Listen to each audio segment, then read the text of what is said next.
जो भक्ति में लीन है उसका हर दुख मिट जाता। श्री कृष्ण की कृपा से हर मन में आनंद बिखर जाता। श्री विष्णु मम हृदय में प्रेरणा करने वाले नाथ, लिखो महात्म कार्तिक राखो सिर पर हाथ। हरे कृष्णा। आप सभी का दिन शुभ और मंगलमय हो। इससे पहले की कथाएं सुनने के लिए आप सभी का बहुत बहुत आभार। आज के इस वीडियो में आप सुनेंगे कार्तिक मास महात्म के 19वें अध्याय का, साथ ही आप सुनेंगे भगवान कृष्ण की सच्ची भक्त कारमा बाई की कहानी। कारमा बाई को मारवाड़ की मीरा भी कहा जाता है। जब जब भगवान कृष्ण का उल्लेख आता है, कारमा का नाम भी आ ही जाता है। वे भगवान की महान भक्त थी और भगवान श्री कृष्ण उनके हाथ से प्रतिदिन भोग ग्रहण कर भोग की थाली खाली कर देते थे। राजस्थान के नागौर जिले की मकराना तहसील में एक गांव है कालवा। इस गांव में जीवन राम डुंडी के घर 1615 ईस्वी में एक पुत्री का जन्म हुआ। भगवान की बहुत ही मन्नत मांगने के बाद इनका जन्म हुआ था। नाम रखा गया कर्मा। कर्मा के चेहरे पर एक अनोखी आभा रहती थी। जीवन राम स्वयं धार्मिक पुरुष और अनन्य कृष्ण भक्त थे। उन्होंने भगवान के नाम मदन मोहन से अपने घर में कृष्ण भगवान का मंदिर बना रखा था। वे प्रतिदिन भगवान कृष्ण की पूजा करते और भोग लगाते तथा भगवान को भोग लगाने के बाद ही भोजन ग्रहण करते। ये उनके घर का नीति का नियम था। इसी प्रकार समय बीतता गया। कर्मा बाई प्रतिदिन अपने पिता को श्री कृष्ण भगवान की पूजा करते देखती, उनको भोग लगाते देखती। यही सब देखते देखते कर्मा बाई का बचपन बीत रहा था। अतः बचपन से ही उस नन्ही कर्मा में भक्ति भाव के संस्कार थे। इन्हीं संस्कारों के बीच पलते बढ़ते कर्मा 13 वर्ष की हो गई। एक बार जीवन राम को कार्तिक पूर्णिमा स्नान के लिए पुष्कर जाना था। उनकी पत्नी थी, उनके साथ जा रही थी। वे कर्मा को भी साथ ले जाना चाहते थे, लेकिन एक समस्या आ गई। उनकी अनुपस्थिति में भगवान को भोग कौन लगाता, इसलिए उन्होंने कर्मा को यह जिम्मेदारी सौंपी और बोले, पुत्री, हम दोनों पुष्कर स्नान के लिए जा रहे हैं। तुम सुबह भगवान को भोग लगाना और उसके बाद ही भोजन करना। कर्मा ने यह जिम्मेदारी सहज स्वीकार कर ली। माँ पिता के तीर्थ यात्रा के लिए जाने पर कर्मा ने सुबह स्नान आदि कर बाजरे का खिचड़ा बनाया और पूजा के लिए अपने घर में बने भगवान के मंदिर के समीप आ गई। भोग की थाल भगवान के सामने रखकर हाथ जोड़कर बोली, हे प्रभु, भूख लगे तो भोग लगा हुआ है, आप भोग ग्रहण कर लेना। तब तक मैं घर के और काम कर लेती हूँ। इसके बाद वह काम में छूट गई। बीच बीच में वह थाली देखने आती, लेकिन भगवान ने खिचड़ा नहीं खाया था। बहुत देर होने के बाद भी जब भगवान जी ने भोग ग्रहण नहीं किया तो उसे चिंता हुई कि क्या पता भगवान जी को खिचड़ में स्वाद नहीं आ रहा हो, इसलिए ग्रहण नहीं कर रहे। इसमें घी का या गुड़ की कमी रह गई क्या? फिर जाकर उसने और गुड़ और घी मिलाया और वहीं बैठ गए, लेकिन भगवान ने फिर भी भोग ग्रहण नहीं किया। तब मायूस होकर उसने कहा, हे प्रभु, आप भोग ग्रहण कर लीजिए। माँ बापू पुष्कर नहाने गए हैं। आपको भोग लगाने अभी कुछ दिन और लोग नहीं आएंगे और आपको भोग लगाने की जिम्मेदारी मुझे दी गई है, इसलिए आपके भोग लगाने के बाद ही मैं खाना खाऊंगी। परंतु भगवान जी ने फिर भी भोग ग्रहण करना शुरू नहीं किया। फिर कर्मा उनसे शिकायत करते हुए बोली, माँ पिताजी, भोग लगाते तब तो आप भोग ग्रहण कर लेते हैं, फिर आज क्यों भूखे बैठे हैं? इतनी देर हो गई है, खुद भी भूखे बैठे हो और मुझे भी भूखा रखा है। यह सब बोलकर वह भगवान के भोग ग्रहण करने की प्रतीक्षा करने लगी। परंतु यह क्या, अब तो सुबह से दोपहर समाप्त हो चली, शाम हो चली थी। भूखी कर्मा अब रुए सो गई और दुखी होकर रोते हुए बोली, हे भगवान जी, आप ग्रहण कर लीजिए भोग, आज मैं भी भूखी रह जाऊंगी। अतः कान्हा के काठ की मूर्ति से आवाज आई, कान्हा। कान्हा बोले, कर्मा, तुमने पट बंद किया ही नहीं तो मैं भोग कैसे ग्रहण करूं? यह सुनकर कर्मा ने पट खींचकर ओट कर दी। भगवान श्री कृष्ण ने खींचड़ का भोग ग्रहण किया और थाली पूरी खाली हो गई। कर्मा ने पलट कर देखा तो भोग की थाली में तो भोग ही नहीं बचा था। तब कर्मा बोली, भगवान जी इतनी सी बात थी तो पहले बता देते, खुद भी भूखे रहे और मुझे भी भूखी रखा। इसके बाद कर्मा ने खिचड़ा खाया। अब तो प्रतिदिन कर्मा खिचड़ा बनाती और भगवान जी भोग ग्रहण करने आते। इसी बीच उसे लगने लगा कि उसे सबसे पहले भगवान को भोग लगा देना चाहिए। क्या पता उन्हें जल्दी भूख लग जाती हो। साफ सफाई नहाने धोने के कारण भगवान के भोग में देर हो जाती हो। फिर वह सबसे पहले उठकर भोग बनाती और प्रभु को भोग लगा लेती। फिर ने दिन भर के काम करती। कुछ दिनों बाद उसके माता पिता तीर्थ से लौटे। आते ही पिता ने अपनी लाडली पुत्री से पूछा, पुत्री तुमने किसी भी दिन भगवान को भूखा तो नहीं रखा? कर्मा बोली, नहीं पिताजी, मैंने भगवान जी को प्रतिदिन भोग लगाया। फिर जब माँ रसोई घर में गई तो देखा जाते समय तो गुड़ का मटका पूरा भरा था, अब खाली कैसे हो गया? उन्होंने कर्मा को बुलाया और पूछा, पुत्री गुड़ कहाँ है? कर्मा ने बताया कि रोज भगवान श्री कृष्ण उसके पास आते और खीचड़ का भोग ग्रहण करते। कहीं मिठास कम न हो जाए इसलिए खीचड़ में गुड़ कुछ ज़्यादा डाल दिया। उसने पहले दिन हुई परेशानी के बारे में भी बता दिया।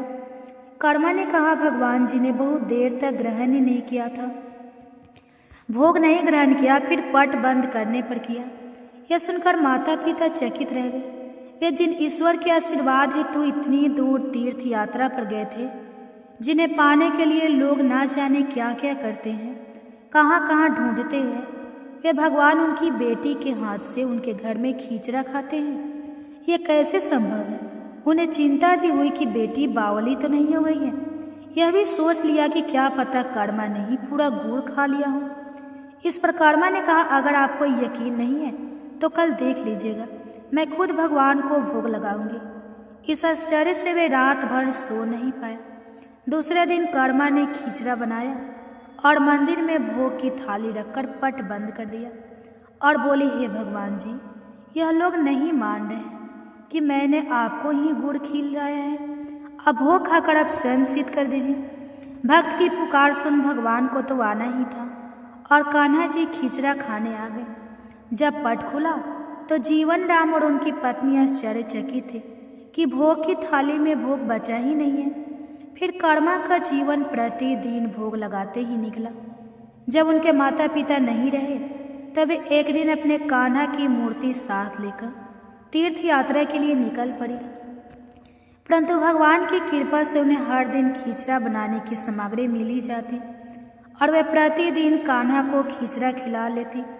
तीर्थ यात्रा करती हुई देवी कर्मा भगवान जगन्नाथ की नगरी पहुंच गई और वहीं रहने का मन बना लिया। वहाँ भी रोज भगवान को खीचड़ का भोग लगाती और पट बंद कर देती। भगवान भी प्रतिदिन उनके भोग को ग्रहण करते। जिस दिन उन्होंने पहली बार जगन्नाथपुरी में खिचड़ा बनाया, उसी दिन उनके पास से जा रहे एक बालक ने उनसे कहा, माता घी की बड़ी अच्छी सुगंध आ रही है, क्या भोजन बचा है? देवी कर्मा ने कहा, हाँ बालक बचा है, तुम बैठो मैं तुम्हें देती हूँ। यह कहकर देवी कर्मा ने उस बालक के लिए भी खिचड़ा लगा दिया। बालक पूरे मन से स्वाद लेकर खा रहा था। देवी कर्मा को यह देखकर सुख की अनुभूति हो रही थी। उस बालक ने खाते खाते पूछा, माता क्या मैं कल आऊँगा तो भी मुझे खिचड़ा खिलाओगी? यह सुनकर देवी कर्मा मुस्कुराई और बोली, हाँ बेटा, तुम यदि प्रतिदिन आओगे तो मैं प्रतिदिन तुम्हें खिचड़ा खिलाऊंगी। तुम निसंकोच अपना यह सुनकर बालक प्रसन्न हुआ और प्रतिदिन देवी कर्मा के पास खिचड़ा खाने आया करता था। एक दिन जब वह बालक खाना खाकर जा ही रहा था, तभी उसने देखा कि एक साधु बाबा वहां आकर देवी कर्मा से कह रहे थे कि हे देवी, आप बहुत धार्मिक महिला हैं, भगवान को प्रतिदिन भोग लगाकर खाती है, परंतु इन सब के भी कुछ नियम होते हैं। आपको बिना नहाए ऐसा नहीं करना चाहिए। आप तो भगवान की परम भक्त लगती है। सो हे देवी, प्रतिदिन साफ सफाई करने के बाद नहा धोकर ही भगवान का भोग बनाया करें और लगाया करें। यह सुनकर देवी कर्मा ने उनको हाथ जोड़कर प्रणाम किया और कहा कि साधु बाबा, आप जैसा कह रहे हैं मैं वैसा ही करूँगी। मैं इस बात से जानती थी कि फिर साधु बाबा वहाँ से चले गए। अगले दिन से देवी कर्मा साफ सफाई कर नहा धोवा कर भोग बनाने लगे। परंतु अब भोग बनाने में देरी हो जाती और जब तक भोग नहीं लगता उस बालक को भी भोजन नहीं मिलता। बालक आकर माता से कहता, माता देर हो रही है, भूख लगी है, भोजन दो माता। माता कहती है, थोड़ी देर रुक जा लल्ला, मैं दे रही हूँ। बालक जल्दी जल्दी खाकर भाग जाता। कुछ दिन ऐसे बीते, परंतु यह कौन जानता था कि वह बालक साक्षात भगवान जगन्नाथ है, जो प्रतिदिन बालक का रूप धर कर्माबाई के हाथ से बना खींचड़ा खाने आते थे। इतने दिनों में जब जगन्नाथ मंदिर में भगवान का पट भोग के लिए खुलता तो भगवान के मुख पर खींचड़ का जूठन लगा होता। एक दिन पुजारी ने मुस्कुराते हुए मन ही मन कहा, हे प्रभु, आपकी लीला भी अब परंपरा है। जाने किस भाग्यवान भक्त के यहाँ आप जाकर प्रतिदिन खींचड़ा खाकर आते हैं। फिर पूजा अर्चना हुई, दिन बत गया, रात्रि हुई। रात्रि को पुजारी के स्वप्न में भगवान जगन्नाथ आए और उन्होंने पुजारी से कहा, हे भक्त, तुमने सही पहचाना, मैं अपनी एक अनन्य भक्त कर्माबाई के यहाँ प्रतिदिन उनके हाथ का बना खींचड़ा खाने जाता हूँ। वह मुझे बिल्कुल अपने पुत्र साला करती है। उनकी भक्ति से मैं अति प्रसन्न हूँ। परंतु इसी मंदिर के एक साधु ने उन्हें कुछ आम जीवन की ज्ञानवर्धक बातें और उपासना का तरीका समझाया था, जिससे मुझे भोग लगाने में अब उनसे देरी हो जाती है। इसी वजह से मेरे मुंह पर खींचड़ा लगा रह जाता है। प्रभु की लीला भी यह परंपरा है। वह तो सर्वव्यापी है, एक ही समय अलग अलग स्थानों पर हो संकेते हैं, परंतु मुख पर खींचड़ा लगाने की लीला उन्होंने इसलिए रची ताकि पुजारी के मन में यह प्रश्न उठे। उस प्रश्न के निवारण में प्रभु पुजारी जी को यह बता सके कि आम जीवन में हम अपने ज्ञान को जब दूसरे को बताते हैं तो वह सदैव ज्ञान के लिए होना चाहिए, ना कि भक्ति के भाव को बदलने के लिए। क्योंकि संसारिक जीवन के लिए ज्ञान आवश्यक है, ज्ञान महत्वपूर्ण है, परंतु जहाँ भक्ति होती है वहाँ ज्ञान का कोई काम नहीं है। भक्ति में भक्त अपने प्रभु के प्रेम में डूबा रहता है। उपासना के कई तरीके हैं, जितने भक्त जितने उपासक, उपासना के उतने तरीके। जब ईश्वर ने ही उपासना के तरीकों पर प्रश्न नहीं उठाया तो किसी को भी किसी और की भक्ति पर प्रश्न नहीं उठाना चाहिए। साधु गलत नहीं थे, साधु अपने ज्ञान के हिसाब से ही कार्य कर रहे थे, वह सही थे, परंतु उन्हें यह नहीं पता था कि जो महिला प्रभु को बिना नहाए खाना देती है उसका भाव सिर्फ इतना था कि मेरे प्रभु को जल्दी खाना मिल जाए, वे भूखे ना रह जाए। और यह प्रेम भाव प्रभु के लिए हर नियम से ऊपर था। इन बातों को सुनकर पुजारी जी ने साधु बाबा को बुलवाकर यह बात कही। साधु बाबा को भी अपनी गलती का एहसास हुआ कि वह भगवान और भक्त के बीच में आ रहे थे, और उन्होंने बिना समय गवाए माता कर्मा के पास जाकर कहा, हे देवी, आप जैसे प्रभु को पहले भोग लगाती थी वैसे ही लगाइए। मैं आपकी भक्ति नहीं समझ पाया, इसलिए मुझे क्षमा करें। कर्मा ने कहा, जी ठीक है, मैं कल से फिर से उसी समय पर वैसे ही भोग लगाऊंगी। माता कर्मा ने फिर उसी तरीके से भोग लगाना शुरू कर दिया, और भगवान के मुख पर खींचड़ का जूठन अब नहीं लगा होता। ऐसे ही कई वर्ष बीत गए। एक दिन पुजारी जी ने देखा भगवान की आंखों में आंसू बह रहे हैं और वह भोग ग्रहण नहीं कर रहे। तब उन्होंने मन ही मन फिर से पूछा, हे प्रभु, ऐसा कौन सा अपराध हुआ हमसे कि आपने भोग ग्रहण नहीं किया और आपकी आंखों से आंसू भी बह रहे हैं? प्रभु, यदि हमसे कोई अपराध हुआ है तो हमें क्षमा करें और भोग ग्रहण करें। आपके भक्तजन प्रसाद के लिए प्रतीक्षा कर रहे हैं। फिर क्या था, भक्त वत्सल प्रभु ने प्रसाद ग्रहण कर लिया, परंतु प्रभु के भोग देर से ग्रहण करने के बाद और उनकी आंखों से आंसू बहने की बात पूरी प्रजा में तेजी से फैल गई। यह बात महाराज तक जा पहुंची। महाराज अति शीघ्र मंदिर पहुंचे और वे पुजारी जी से विचार विमर्श करने लगे। फिर इन दोनों ने भगवान के पास हाथ जोड़कर विनती की कि प्रभु, कृपा हमें बताए कि इस बात का क्या संदेश है। रात्रि पहर जब वह सो रहे थे तब भगवान राजा के सपने में आए और उन्होंने कहा कि मेरी एक अनन्य भक्त थी कर्माबाई, जो प्रतिदिन मुझे खिचड़ी का भोग लगाती थी और मैं प्रतिदिन उनके यहाँ बालक रूप में जाकर खाया करता था, परंतु आज उन्होंने अपने अंतिम श्वास लिए और मुझ में सदैव के लिए लीन हो गई। अब मुझे बालक की तरह प्रेम कर कौन खिचड़ा खिलाएगा? यह सुन महाराज ने सपने में ही भगवान से कहा, प्रभु आज से प्रतिदिन आपके भोग में काड़माबाई का खिचड़ा भी चढ़ेगा। यही सपना उन्होंने अपने दरबार में सुनाया और उसी दिन से भगवान जगन्नाथ के भोग में काड़माबाई का खिचड़ा भी चढ़ने लगा। यह थी भक्त काड़माबाई की कथा और उनके खींचड़ से जुड़ी प्रभु की लीला की कथा। अब सुनिए कार्तिक मास महात्म्य में आगे की कथा। तो श्री सूत जी कहने लगे कि हे ऋषियों, भागीरथ के वंश में 110 नामक राजा के पुत्र का नाम मित्रसह था, जो गुरु वशिष्ठ के श्राप से राक्षस हो गया था। गंगा जल के प्रभाव से उसने भी परम पद प्राप्त कर लिया। तब ऋषियों ने पूछा, हे जी, गुरु वशिष्ठ जी ने मित्र सहित को किस कारण से श्राप दिया? कृपा करके यह कथा भी विस्तार पूर्वक सुनाइए। श्री सूत जी बोले, हे ऋषियों, एक समय अत्यंत धर्म के राजा मित्र से अपने कुछ साथियों सहित शिकार खेलने के लिए वन को गया, जहाँ पर उसने अनेक हीरों का शिकार किया। फिर भूख और प्यास से दुखी होकर नदी के तट पर आ गया। राजा रात भर वहाँ पर रहा और प्रातः काल होते ही शिकार की खोज में पुनः चल पड़ा। कुछ दूर जाकर राजा ने देखा कि पर्वत की कंदरा में एक व्याघ्र और व्याघ्री मैथुन कर रहे हैं। राजा ने धनुष पर बाण चढ़ाकर उन पर छोड़ दिया। व्याघ्री बाण लगते ही तत्काल वहीं पर गिर पड़ी। थोड़ी देर में उसने प्राण त्याग दिए। तब वह व्याघ्र राक्षस रूप धारण करके अत्यंत क्रोधपूर्वक बोला कि हे राजन, तुमने मेरे साथ घोर अन्याय किया है, मैं इसका बदला अवश्य लूंगी। ऐसा कहकर वह राक्षस दुखी होकर वहां से चला गया। कुछ वर्ष के बाद राजा मित्रसेन ने अश्वमेध यज्ञ किया, जिसमें अनेकों ऋषि मुनि बुलाए गए।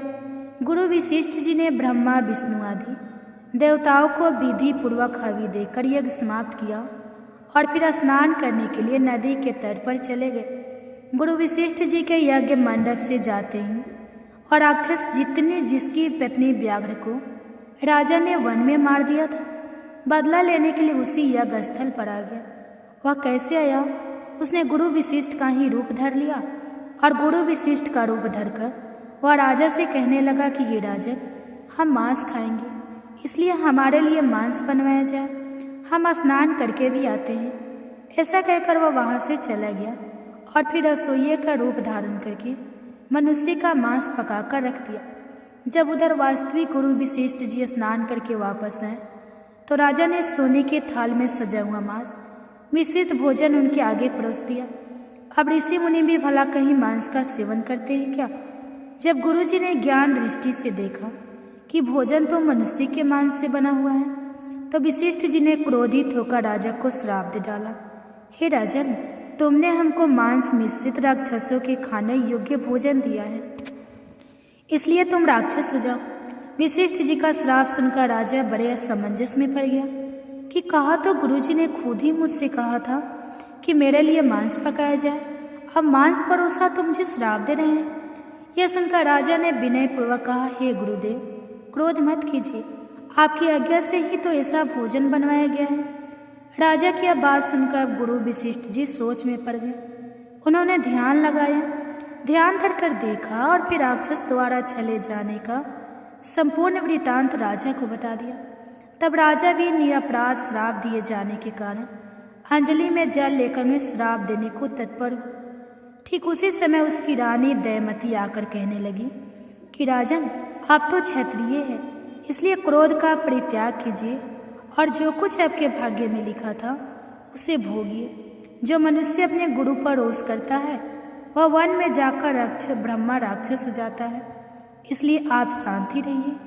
पत्नी के इन वचनों को सुनकर राजा क्रोध त्याग कर सोचने लगा कि अब क्या करना चाहिए। फिर राजा ने अंजलि के जल को जैसे ही अपने पैरों पर डाला तय उसके पैर काले पड़ गए, क्योंकि वह श्रापित जल था। इसी कारण वह राजा राक्षस रूप में कलमास आदि के नाम से विख्यात हुआ। निरपराध राजा गुरु वशिष्ठ जी के चरणों में गिरकर बारंबार क्षमा मांगते हुए अपनी मुक्ति का उपाय पूछने लगा। तब वशिष्ठ जी ने कहा कि क्योंकि हे राजन, यह पाप तुमसे अनजाने में हुआ है, इस कारण मेरे श्राप का प्रभाव 12 वर्षों तक हो रहेगा। इसके पश्चाताप तुम अपने वास्तविक स्वरूप में वापस आ जाओगे और अनेक वर्षों तक राज्य का भोग करते हुए गंगा जल के प्रभाव से मुक्ति प्राप्त करोगे और भगवान विष्णु की सेवा करते हुए अंतकाल में विष्णु लोक को प्राप्त हो जाओगे। ऐसा कहकर गुरु वशिष्ठ जी अपने आश्रम को चले गए और राजा भी राक्षसी देह धारण करके निर्जल वनों में भूखा प्यासा भटकने लगा। कई वर्षों तक अनेकों कष्ट सहने के बाद वह राक्षस एक दिन नर्मदा नदी के तट पर आया और वहाँ भी पशु पक्षी मनुष्य और सर्प आदि को खाकर विचरण करने लगा। वहाँ घूमते हुए उसने एक नदी नर्मदा नदी के तट पर एक मुनि को अपनी पत्नी के साथ रमन करते हुए देखा। भूख से पीड़ित होने पर जैसे व्याघ्र मृग को पकड़ लेता है, ठीक उसी प्रकार उसने मुनि को पकड़ लिया। मुनि की पत्नी ने जब अपने पति को राक्षस के हाथों में देखा, तब मुनि की पत्नी को लगा कि उसके पति के प्राण अब संकट में है। तो वह राक्षस रूपधारी राजा से विनय पूर्वक बोली कि आप वास्तव में नहीं बल्कि सूर्य कुल में उत्पन्न मित्रसह नाम के राजा है। मेरा पुत्र भी छोटा है, इसलिए बिना पति के इस वन में मैं कैसे निर्वाह करूंगी। आप मेरे पति को प्राण दान दे दीजिए। प्राण दान से बढ़कर तो अन्य कोई दान ही नहीं है, क्योंकि मुनि लोग बड़े अंतर्यामी होते हैं, दूरदर्शी होते हैं। उनकी पत्नियों में भी वही गुण होता है। तो उस मुनि की पत्नी ने राजा के पूर्व जन्म का वृत्तांत ध्यान लगाकर जान लिया। उस पत्नी की इस प्रार्थना का राक्षस पर कोई प्रभाव नहीं पड़ा, और जैसे कोई व्याघ्र हिरण के छोटे बच्चे को पकड़कर खा जाता है, ठीक वैसे ही वह राक्षस भी उस मुनि को खा गया। तब मुनि की पत्नी ने उसे श्राप देते हुए कहा कि तुमने रमन करते हुए मेरे पति को मारा है, इसलिए तुम जब भी अपनी पत्नी के साथ रमन करोगे मृत्यु को प्राप्त होकर पुनः राक्षस योनि को प्राप्त हो जाओगे। एक तो वह राजा पहले ही राक्षस हो जाने का श्राप झेल रहा था, अब यहाँ मुनि की पत्नी ने उसे एक साथ दो श्राप दे डाले। यह 2 श्राप एक साथ सुनकर राक्षस देहधारी राजा भी क्रोधित होकर बोला, हे दुष्ट, एक अपराध के बदले तुमने मुझे 2 श्राप दिए, इसलिए तुम भी पिशाचनी बन जाओ। इसके पश्चाताप मुनि की पत्नी भी पिशाचनी हो गई। इसके बाद जो कुछ भी हुआ उसका वृत्तांत अगले वाले अध्याय में सुनेंगे।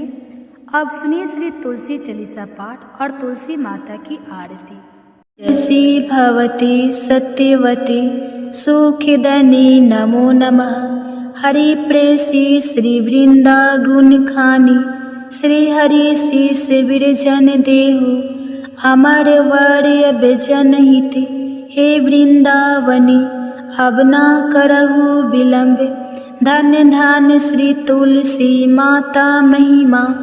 अगम सदा श्रुति गाता हरि के प्राणों से तुम प्यारी।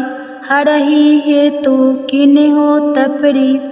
जब प्रश्न है दर्शन दीन हो तब कर जोरु। विनय उसकी हो हे भगवंतम कंत मम होए। दीन जानी जान छाड़ जा सुनि लक्ष्मी तुलसी की बानी। दीन हो श्राप कथ परयानी। उस आयोगी वर मांगन हारी। हो बीट पर तुम जर तनुधारी। सुनि तुलसी सपति माहु। करहु वास तुनीचन धामा दियो वचन। हरि तब तत्काला सुनहु सुमुख जानी। बिहाला समय पाई योरो पाती तोरा पुजही आस। वचन सत्य मोरा तब को कुल। मह गोप सुदामा तू भई तुलसी दामा। कृष्ण रास लीला के माही राधे सके प्रेम लाखी नाही। दियो श्राप तुलसी तत्काल नर लोक कहीं तुम जन्म हो। यो बाला यो गोप बह दानव राजा। शंख चूर्ण नामक सिर ताजा। तुलसी भता सुखी नारी परम सती गुण। रूप अगारे अस दवे कल्पवती।